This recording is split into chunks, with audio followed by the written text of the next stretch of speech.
Hey guys, we are Sean and Christy. This is Long Long Honeymoon, and today we are talking about a Long Long Honeymoon, and today we are talking about a spectacular RV camping destination in the great state of Utah. We've said before, you could spend many years in Utah and not see all that it has to offer. In addition to all of the wonderful national parks, there are a number of fantastic state parks, and one of them is Goosenecks State Park.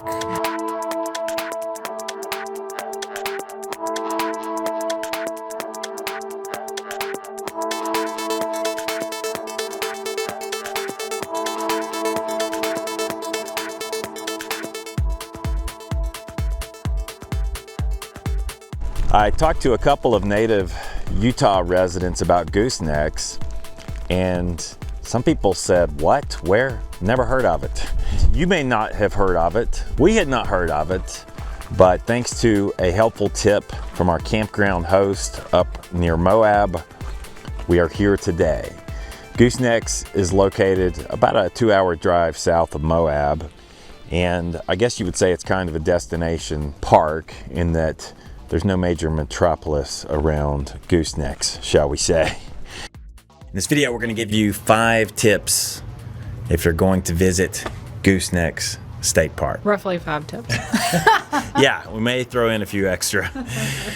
First of all, when you go to Goosenecks, it's a little bit unusual because it's first come, first serve, and there are a certain number of RV sites, kind of a small number of designated RV sites. I think there's 8 designated sites. So 8 sites in a state park, you're thinking, but there's also dispersed camping. Yes. So it's kind of unusual to have dispersed camping within the borders of a state park, but that's what you have here. So here's a look at one of the actual provided campsites, Goosenecks State Park.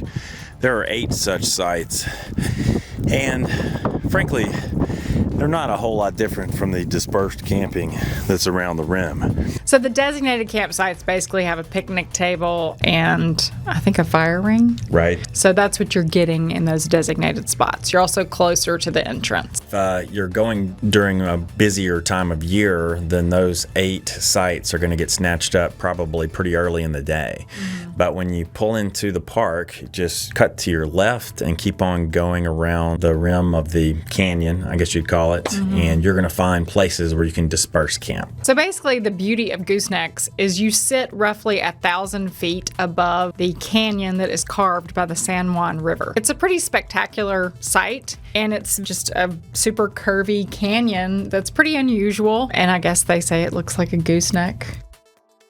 Yeah, just the way the river bends through the area. Not a duck neck, gooseneck. Well, gooses have longer necks that Indeed. bend more. Not a giraffe neck. No, they're not very bendy.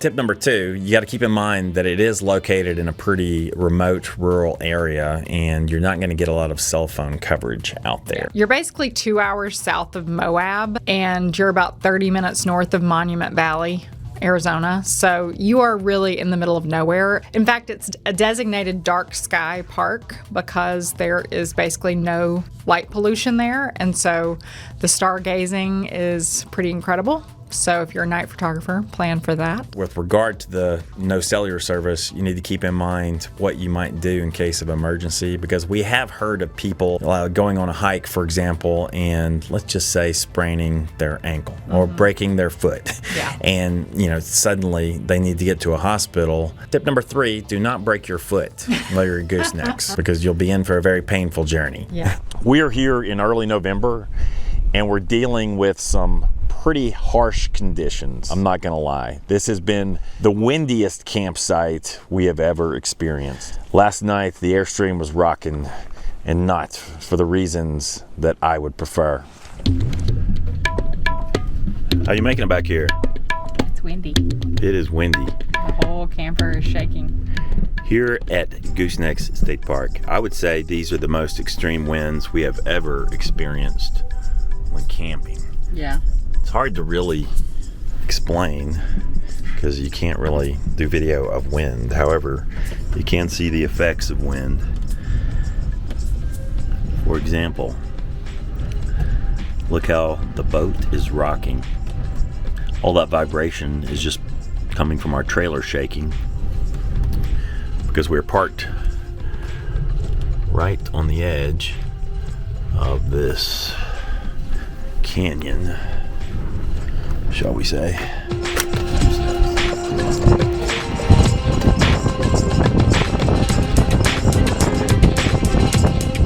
We were shaking back and forth all night long, and today the temperature has dropped and we're getting some sleet and snow. So not the most inviting conditions for camping and relaxing outdoors at the moment. You still get to enjoy the spectacular views, and of course there's a lot of off-roading around here. So if you are an overlander and you want to go out here and get stuck somewhere, I'm sure there are plenty of places to get stuck.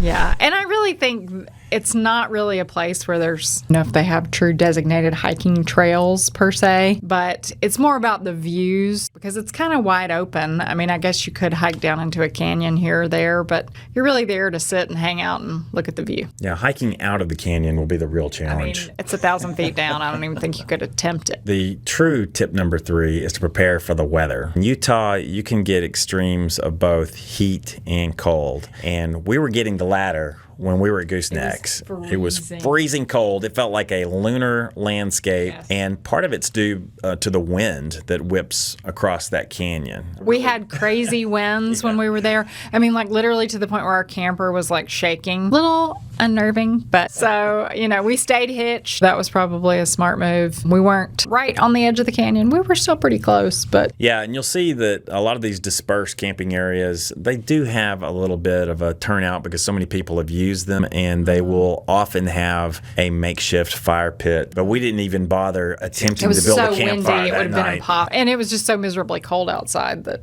you wouldn't have wanted to sit out there anyway. So as we've mentioned, the state park does have some basic amenities, like I believe there's a vault toilet. But tip number 4 is to bring plenty of water, because I do not believe there's a water source in the park. There's also no firewood. So basically, if you're going to visit Goosenecks, you need to bring everything you're going to need. You need to bring all the water you're going to need, all the firewood you're going to need, all the food you're going to need, because the closest place to get any sort of even just snacks at a gas station is like a good half hour away, if not 45 minutes away. Come prepared, people, because otherwise you can be hungry.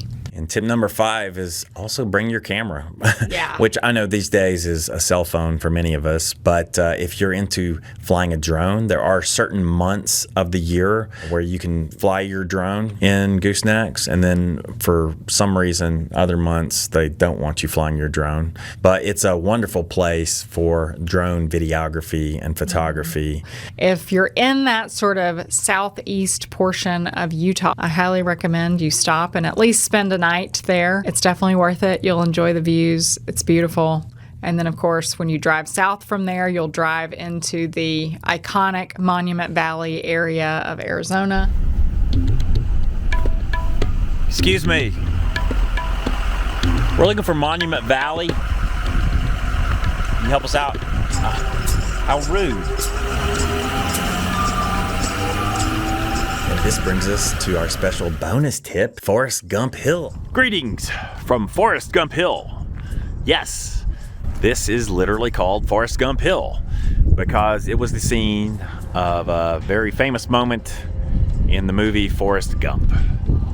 If you are familiar with the movie Forrest Gump, one of the most famous scenes in that famous movie was shot right outside Goosenecks in Monument Valley. Yeah, it's about 30 minutes south of Goosenecks. But when you're in the neighborhood, you got to go see Forrest Gump Hill. Please be mindful of the traffic flowing through there because cars are going The up speed and down limit this is highway. 65, Yeah, like 65 right? miles per hour, and everybody's jumping out to take a selfie. In the middle of the road, because that's where, Forrest Gump was running. There's kind of a rise in the hill where people are coming over and down this hill into the valley. Like I said, the speed limit's 65, so they are moving on. We didn't stand in the middle of the road because we didn't want to get smushed by a semi-truck, but we saw a lot of people doing it, so, Hey, that would have been a great finale for Long, Long Honeymoon, the series. Like we're out there on Forrest Gump Hill, standing in the middle of the road to take a selfie when an 18-wheeler flies over the hill, pancakes us.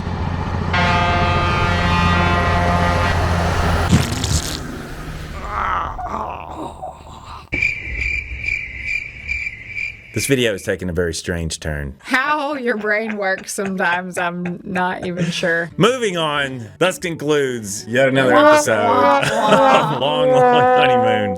I think it would be spectacular, It's but incredibly depressing and sad. Why would you even suggest such a thing? It's terrible. it's a little dark, but It's like the end of Sons of Anarchy. He just drives into Yes, 18-wheeler. exactly, It's exactly. terrible. Terrible ending. Nobody wants that ending. well, hopefully it would be CGI. You want us to like disappear, fake our own death and disappear somewhere? We better wrap this up before I am put in the doghouse forever. It is cold outside tonight, so you don't want to be out there tonight, that's for sure. As always, thank you for tuning in to this strange episode of Long, Long Honeymoon.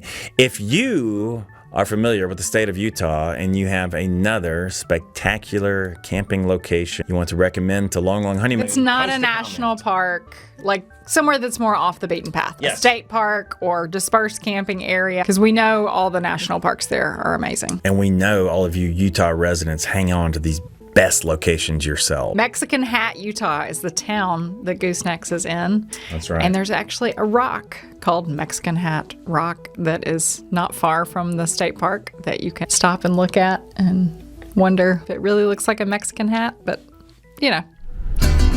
Welcome to the town of Mexican Hat, also known as Sombrero.